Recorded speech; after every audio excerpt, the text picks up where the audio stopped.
will do this for every budget workshop, so I'll go through this quickly, and then for each following one, we will kind of fly through this part. This is who in attendance, obviously, our Board of Education, myself, our Assistant Superintendent, our Board Clerk, and then we have other guests, and we'll identify them. But at the bottom of that, if there are any questions, these are being recorded. They will be on the website, www.me.steer.org, and then also we have a dedicated budget email for the board, which we will be answering questions as they come in, or if they come in, and then obviously you can reach out to me directly via email or phone. So we have 3 budget workshops slated. These are the dates and times. Obviously, they'll all be available virtually. And then the other key dates, April 19th is our budget adoption, where we have to formally approve a final budget. And then on the 18th, it will be voted on by our community. And then tonight is a first draft review. So this is our first draft, and obviously we will work through this until we get to the 19th, where we will finalize it. In attendance, obviously, myself, Mr. Lamoureux, and then I want to welcome from Central Business Office, Mrs. Cynthia Wamble, who has been part of our presentations for a number of years. And again, thank you, Cynthia, for being present tonight. Good evening, everyone. So we've talked about this, and again, I will move through these briefly because we've talked about these for the last several months and actually several years. Our guiding principles: we want to provide a premier education, deliver a premier education, that we can afford and support, provide a well-rounded educational program that meets all needs, and we want to make sure that the district is in financial health and sustainability in our actions and decisions. So the budget workshop process, I just wanted to briefly review this. So every year, we've done this now, I think, for 8 years, this format, and we try to make tweaks and we try to, make improvements as needed. But for the most part, we review our tentative working budget. We call it a working budget because it changes literally week to week, month to month, as we get better data and we make decisions based on the data we have. So when we say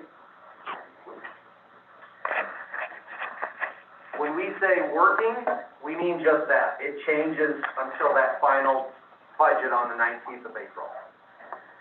We will be reviewing decisions that we need to make regarding finalizing the budget. We will review recommendations from myself, the Assistant Superintendent, and CBO.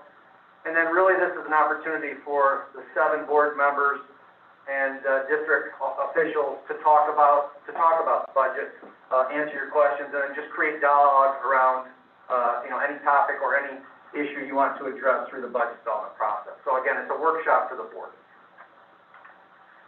So let's get started. We like to start with our revenue picture because obviously the money coming in is what dictates what money we can spend.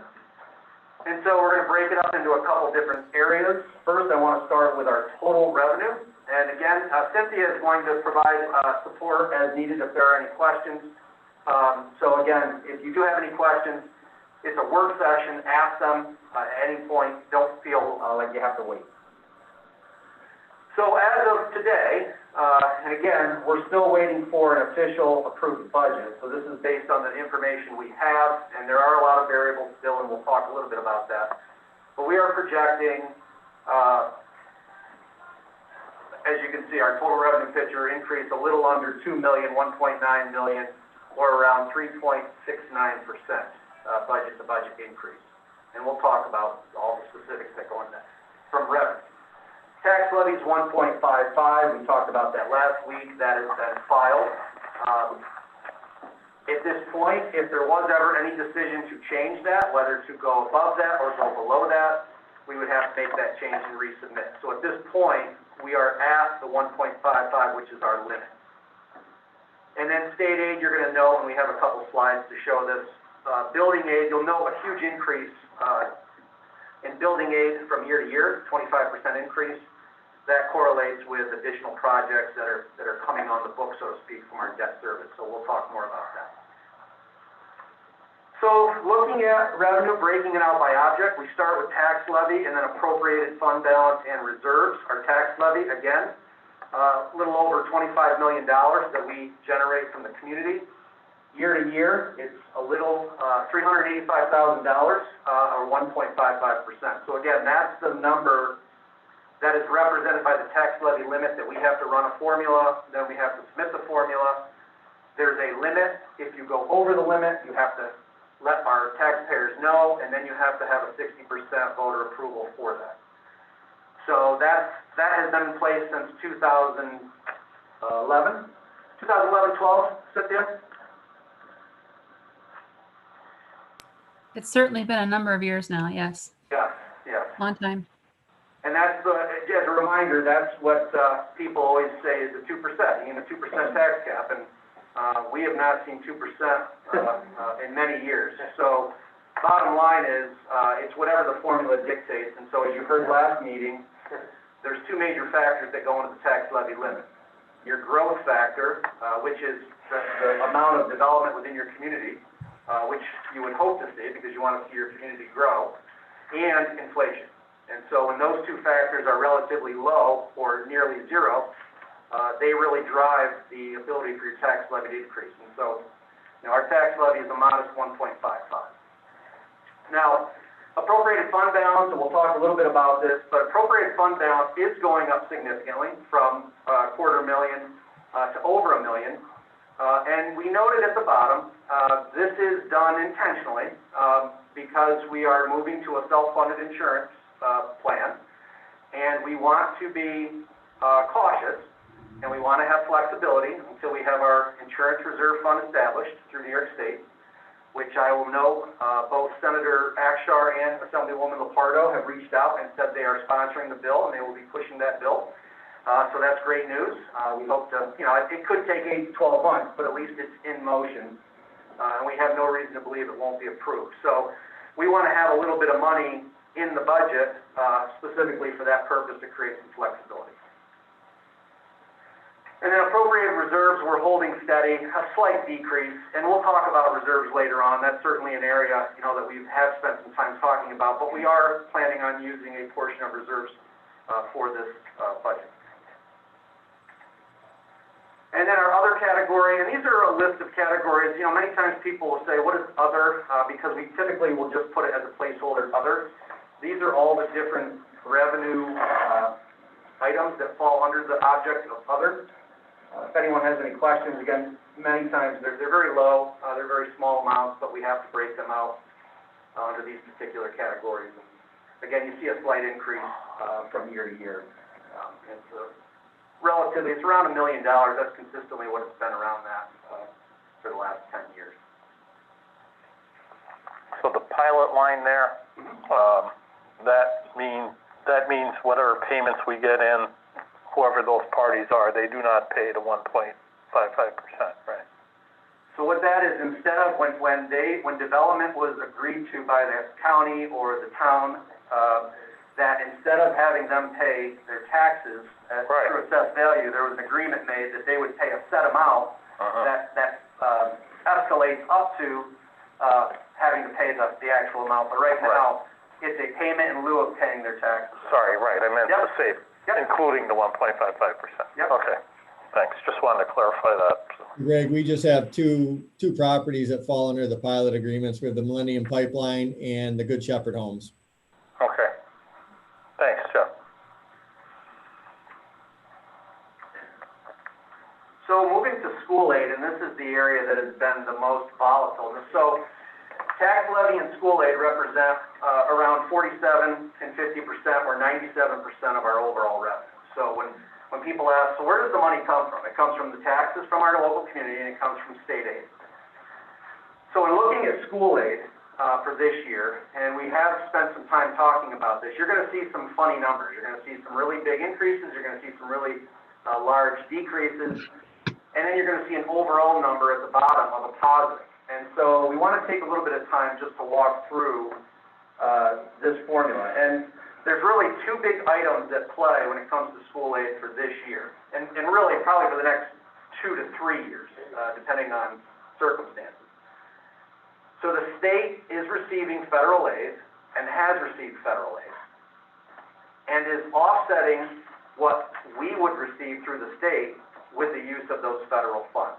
So where you see a positive federal fund, federal stimulus at the very bottom of 2.4 million, and about a quarter of the way down, you see local district funding adjustment of the same amount. That's that accounting reconciliation. Federal funds are replacing state funds. Now, when you go through the other lines, excess cost, high cost, excess cost, private, that is special ed reimbursements. So those are negatives. Those are numbers that are coming down. If you go to building aid, you see a jump of 1.4. That corresponds to additional debt service coming on our books, and I'll show you a chart that shows how that works. Because a lot of times people say, you know, you have all this money spending on debt service. How do you afford it? And we'll demonstrate that. And then you see transportation, BOCES aid, and other state aid at a negative. When you take building aid out of the equation, and I shared this with you, Cynthia had done a really detailed analysis of this. When you take building aid out of the equation, we're actually seeing a reduction in state aid from year to year. So on paper, people say, oh, you're getting more state aid. But building aid is specifically used for paying your mortgage, which is your debt service. You can't use it to pay teachers. You can't use it to buy books. It's specifically for paying your debt. So if you were to look at that, you would say, oh, okay, good, you're getting more aid. The reality is, we're not. The majority of it is going to pay for the new debt service. So that's just something we want to make sure that people are aware of, or that we try to make that as clear as possible. Cynthia, anything else to add regarding the aid picture? Anything you're hearing from the state or federal government? And when do you think we'll have an idea of a true number? Unfortunately, we're not hearing anything at this time. We're not aware of any specifics of how the new potential federal stimulus package would impact the state for next fiscal year. Hopefully, we will have an on-time budget at the end of the month, around March 31st, April 1st, and have new numbers at that time. So for 21-22, we're expected to probably the best position we're going to be in, being that the state has said they're not going to withhold funds from 1920 or 2021, which we, this past fall, we were under the impression and had to plan that we were going to lose 20%. That has been restored, which we knew. And now we're hoping that federal funds will somehow offset some of the state revenue issue. But as Cynthia and Kathy, actually, I apologize, Kathy had mentioned last week, or 2 weeks ago, excuse me, there's that cliff year. 22, 23 could be the cliff year where federal funds stop flowing and the state can't recoup what the federal funds were replacing. Then the state is going to have to make up that difference. And typically, as it happened back in 2011, 12, and 13, they reduce the amount of aid that the formula directs towards us, and then tell us that in future years they will make that up, or they will try to make that up. And so that's really, when we talked about in October about building a 3-year budget, we're looking at a 3-year budget. Not that we can project and build one to 23, 24, but we have to plan as if the next couple of years are going to be lean. So we'll talk a little bit about that from a decision-making standpoint, but while the numbers look positive, and you'll see there are some positive developments, it's still going to be a couple of years of uncertainty. Okay, and then the other revenue object is reserve use. And so Cynthia and Kathy had presented, they presented since really the fall, on what we could use for reserves, recommended reserve use, and then obviously what's available. And so if you look at our current reserves, you look at what our max use could be, and then what we're projecting to use, we're trying to be strategic by not using all of them or even half of that amount in one given year. We want to hold on to that as much as we can because the next couple of years could be so uncertain. And if we're going to need some flexibility with revenue, it's probably going to be in 22, 23, and 23, 24. So that's why we're trying to be somewhat cautious about using too much now. And again, we'll talk about that later. That could certainly change. So looking at our expenditures, this is again based on the information we have to date, knowing that this is a fluid situation. Well, we have a good idea with instructional salaries. Obviously the people that are hired, so that number, and then we know what we're projecting to pay.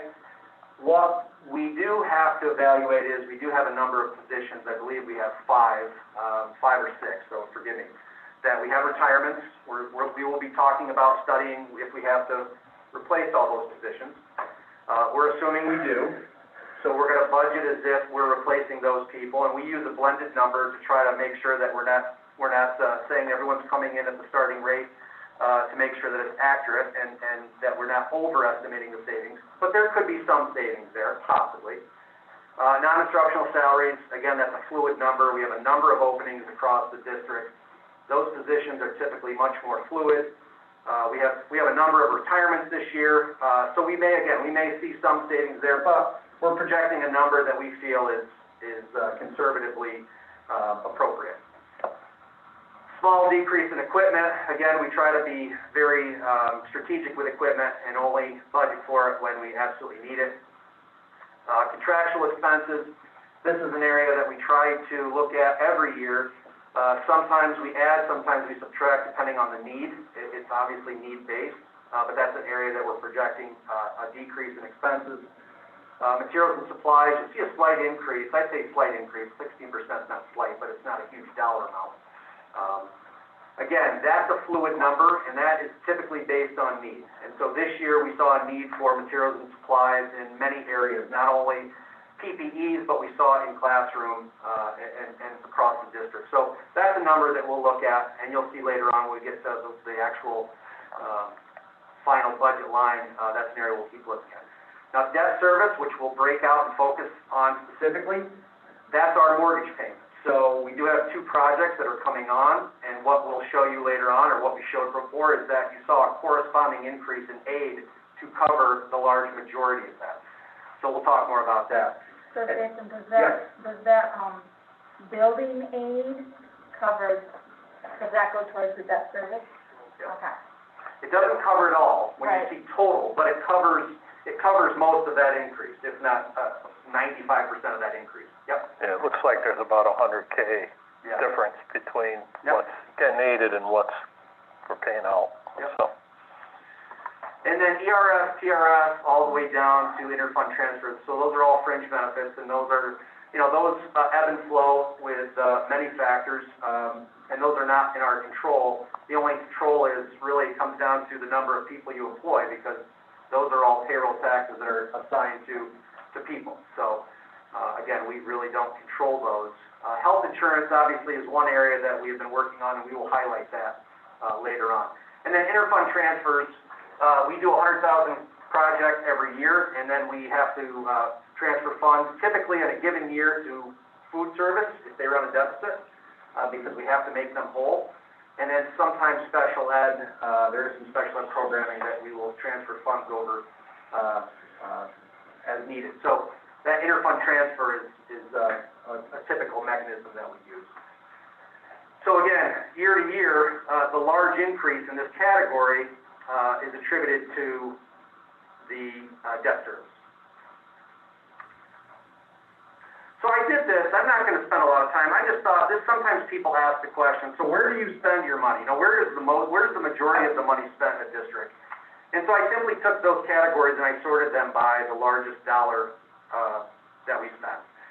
And so the four largest, which shouldn't be a surprise, are instructional salaries, which we're a business of education.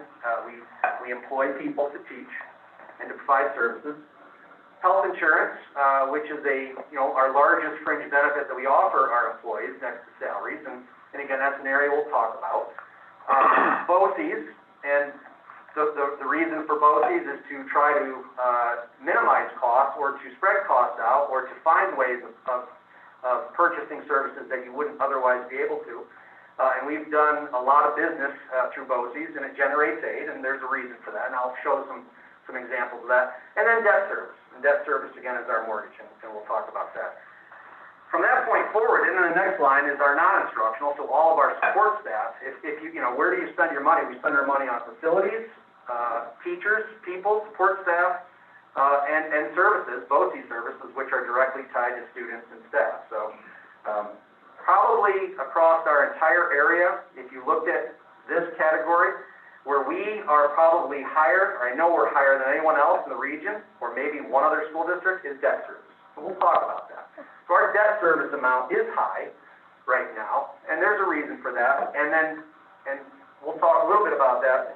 That number is going to shrink in the next 2 or 3 years significantly. So it looks really, really high now, but we have a sizable mortgage payment coming off the books that we will talk about later on. And then this, I just took, okay, so that's total, but then what's the highest increase of this particular budget?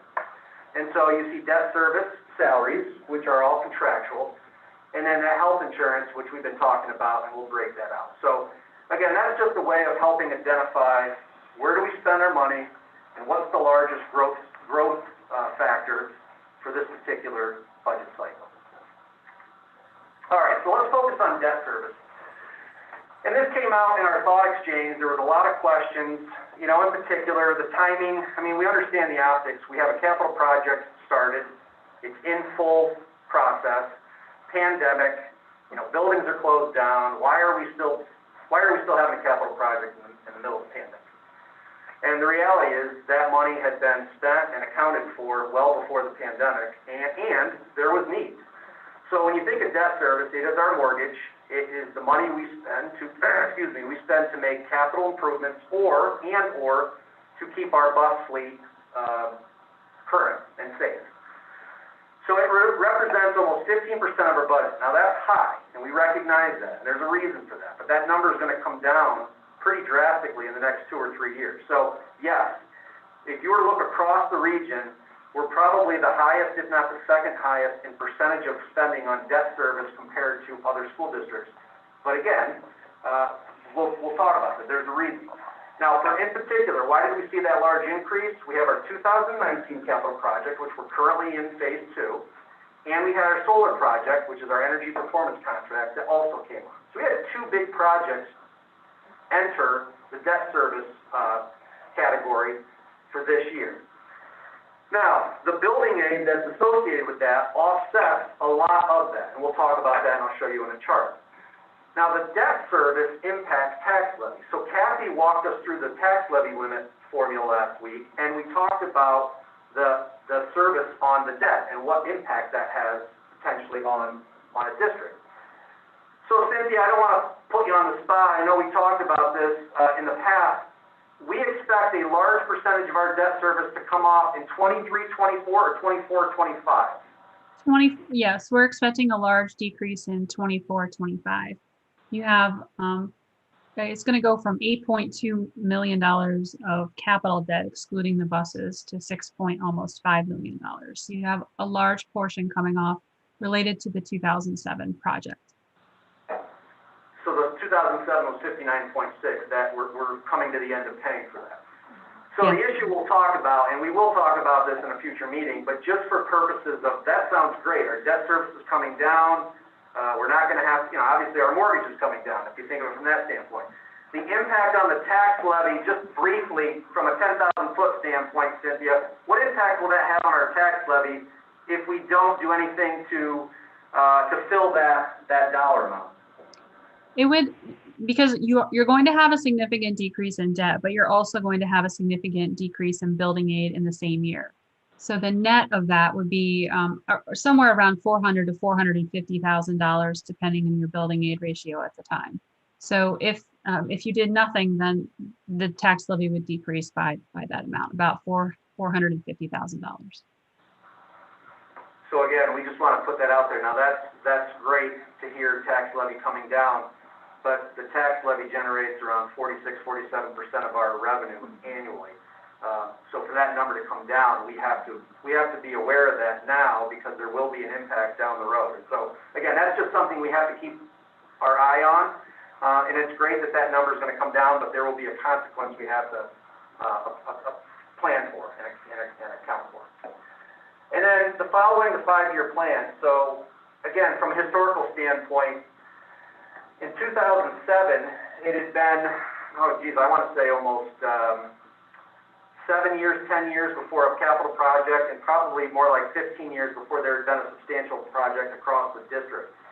And And that project in 2007 was $59.6 million. It started at 150 million. It got boiled down to 70 million and then whittled down to 59.6. And the reason for the size of that project was because we'd let things go for a number of years. And again, no fault of anyone, that was the thinking. But in 2007, the goal was, and I was a high school principal, and we spent, I think it was anywhere from 32 to 34 million just in the high school because of need. The plan at the time was every 5 years we need to have some sort of investment in our facilities, so we never get to the point where we have to spend almost $60 million, $70 million out of need. And that project in 2007 was out of need. There were some things that came with it, but it was definitely out of need. So, this is something as a board that we're passing this plan to you to say that's what the plan has been. We did an upgrade in 2007, we did an upgrade in 2014, we did an upgrade in 2019. So we're trying to stay to that 5-year window. Going to what Cynthia just said, the next 5 years brings us up about 2024, 25. So if we're going to stay in that pattern, then that's when the next project would likely come onto the radar. And so we know that it takes time to start planning projects. But just want to put that out there, that there is a thinking and a plan and a theory behind that, but that certainly could change. So is there a requirement of a certain amount of the budget that has to go into a capital improvement fund, or? No, there's no requirement. You can have a capital reserve that you can use for future projects, which we've had.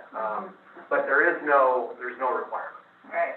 There's a requirement that you do a building condition survey every 5 years and identify areas of need or potential investment, but there's no requirement that you actually have a capital project. So our last project, we weren't able to do everything that we wanted to do, for instance, like the Homer Burns Dam. So would the hope be in 24, 25, this number will be decreased significantly, and therefore we can incorporate in our budget to do that next phase that we weren't able to go to? That's exactly what our hope would be. Okay. Yep. Yeah. Okay. The other thing is, we did use that capital reserve to avoid a tax increase for the last project. Yep. So. And we accomplished that. Greg, don't forget, we also did that knowing that we could spend down the capital reserve to keep the tax for no tax impact for the 2019 project, knowing that the next project with the debt service coming off, there would be no debt. There's still no local tax impact to do a fairly significant $25 to $30 million project if needed, with still no tax impact. So that was our rationale for, I think, spending down the $2.4 million in our capital reserve. So yes, and that to me, and we didn't want to get into that conversation tonight, but you hit it on the head. There are still needs in the district, and we're lining up to be able to do that without impacting, taxpayers. But also the way the debt service is falling off, it would make sense. Right, and it falls in line of us trying to look ahead to doing the 3-year plan, so. Yep. Yeah. So this is just a graphic, and I hope we plan on using this, whenever there's this question. So people say, so you keep adding more debt, how do you pay for it? So debt service corresponds with, or as your debt service goes up, because it's been approved through New York State, so does your building aid. It's an incentive to keep facilities updated. So you'll note that the red line represents building aid, the blue line represents our debt service, and then the black line at the bottom represents the local responsibility. So we are still responsible for that, but we're responsible for, a much smaller amount than the actual debt service number that people fixate on. And understand, it's a big number. So you'll note for this year, we're seeing a huge increase, I say huge, $1 million+ increase in debt service. We're also getting $1 million+ increase in building aid to offset that. So again, that's just a way of kind of visualizing what it looks like budget to budget. Okay, so also we want to focus on health insurance. We've spent a lot of time talking about this. So if debt service represents roughly 15% health insurance represents roughly 21% of total projected spending. So it's a big cost, and we've spent a lot of time talking about this. So a couple areas that we want to make sure that the board is aware of, but the community aware of too. First of all, we are moving, last board meeting, you agreed to leave the Broome-Tioga Delaware Consortium. We are moving to a self-insured model, That will take place July 1st. So that is in motion. We expect savings, as we have presented, we expect savings, but we're not unnecessarily trying to incorporate them into this budget. We want to realize them before we budget for them. So we want to be very clear. We are not budgeting for those savings, but we expect them.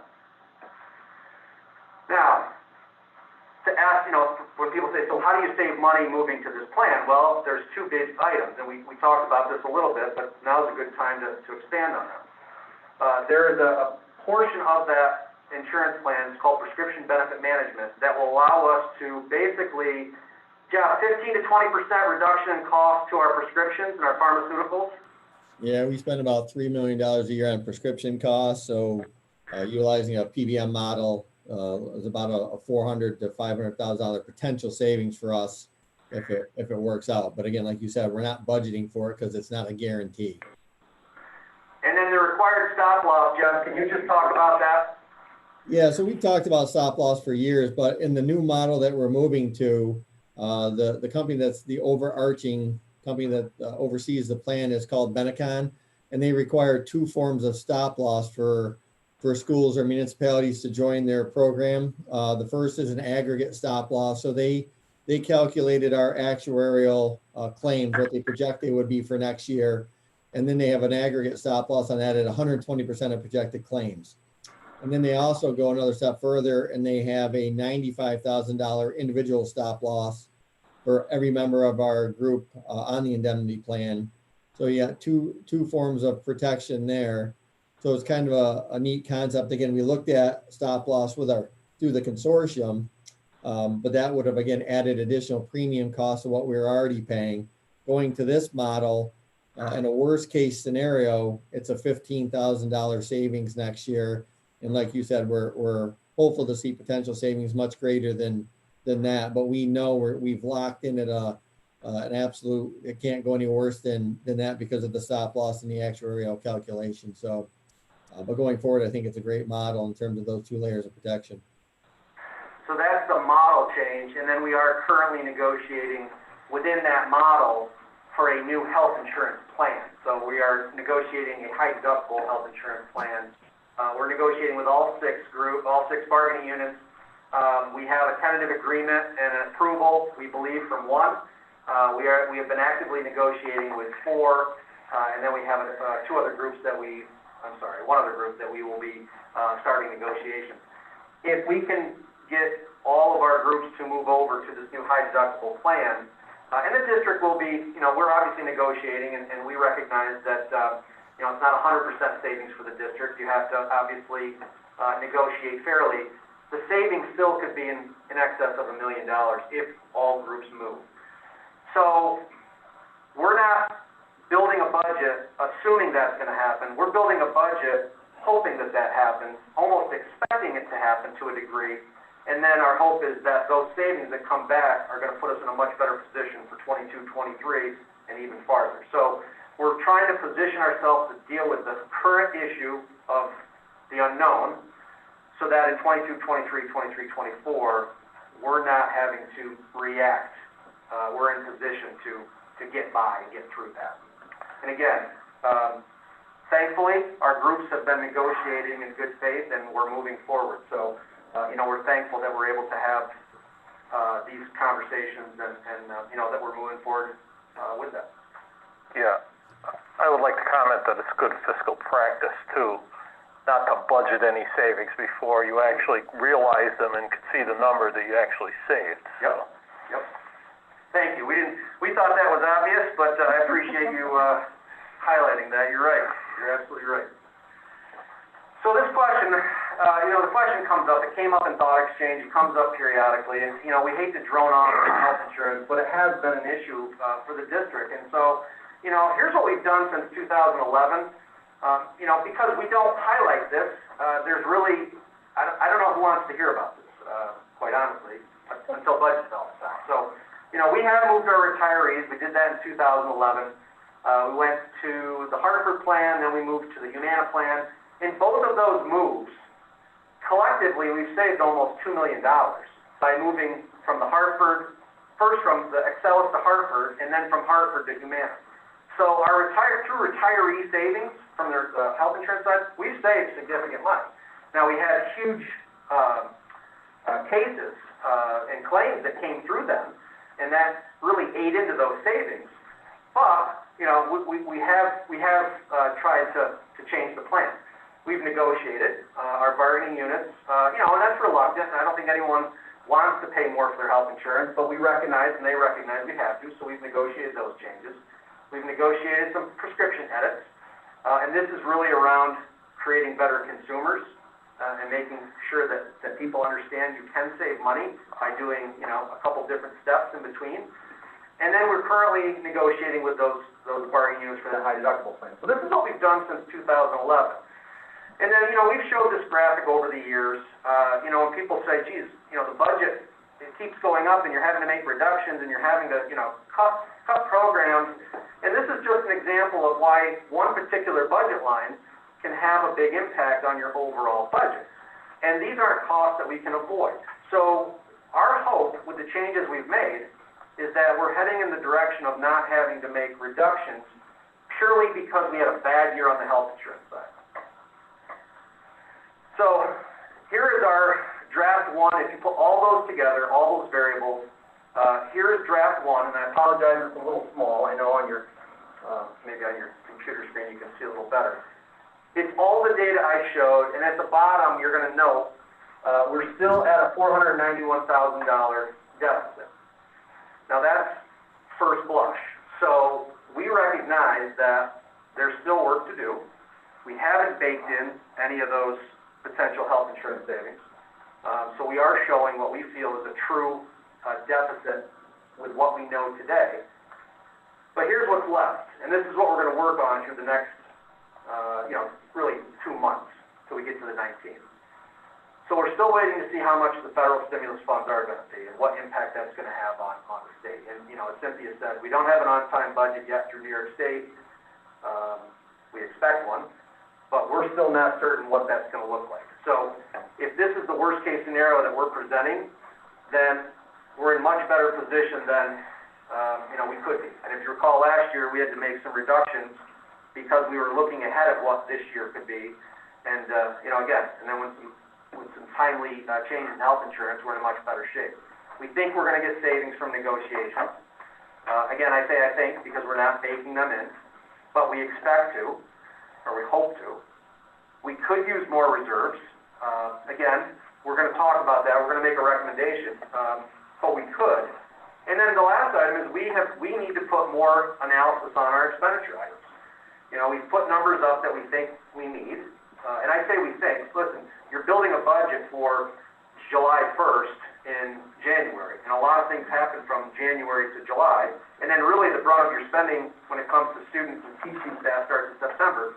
So there's a lot of time in between there where you're trying to build a budget today for months ahead. So we're going to look at our expenditure items, and we're going to look at that tighter, and we'll make some recommendations of where we might be able to make some savings. But I want to pause there and just say we are fully expecting to generate savings through our health insurance changes. We just don't want to budget them yet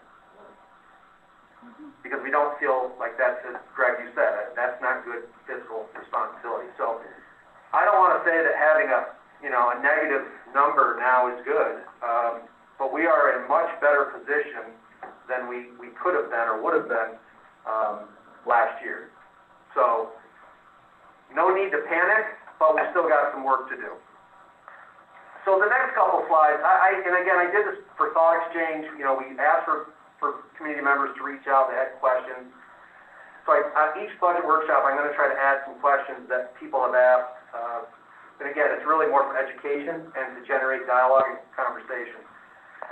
So student enrollment, and I know there's a lot going on here, so I just want you to focus on, if you can find Maine-Endwell, and if you can find that pink box. So, BOCES, we use an enrollment number which helps generate aid, some forms of aid through BOCES. It's called our WADA, so Resident Weighted Average Daily Attendance. And there's a description and definition below. I wasn't going to go into it because it's really not that important. Just that you know that it's a standard enrollment calculation that districts use. So if you look it up in 15-16, we were the 5th highest school district total enrollment-wise at 2591.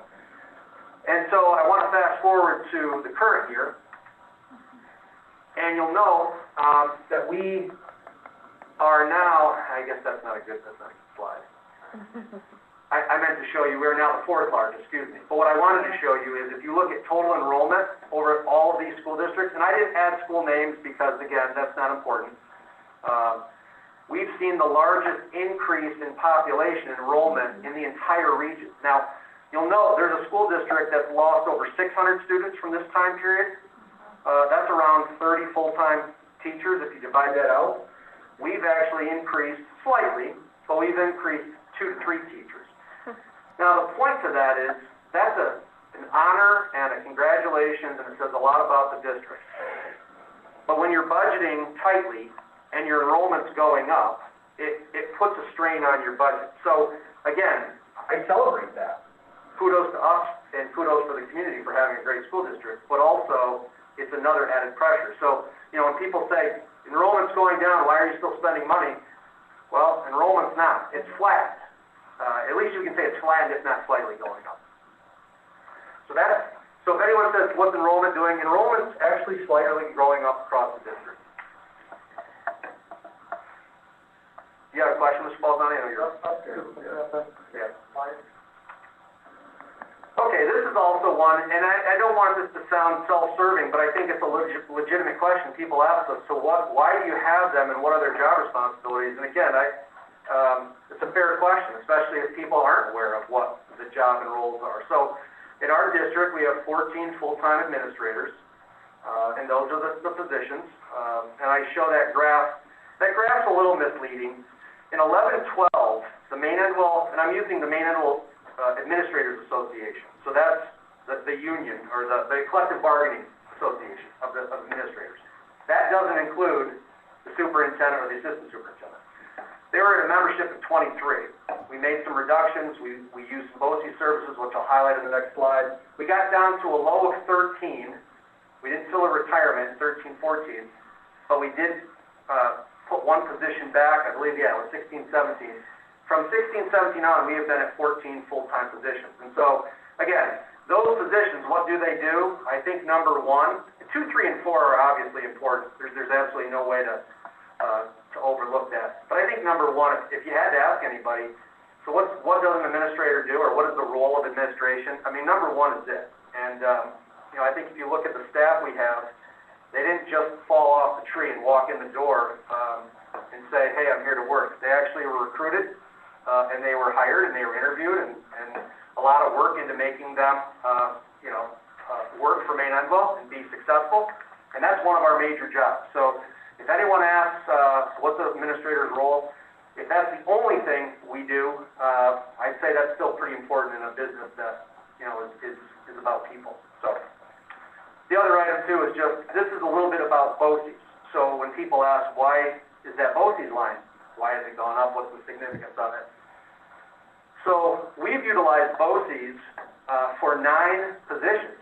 Really, we had 9 additional positions in the district, and through attrition and or by moving them to a BOCES service, those are 9 salaries, health insurance plans, fringe benefits that no longer are on the Maine-Endwell roll. Now we pay for the service, but when those people retire, they're no longer on Maine-Endwell payroll. We're not paying retirement costs. We're not paying legacy costs. And you know, again, not that those were tough decisions, but that's why we use BOCES too. It helps save money in the long run.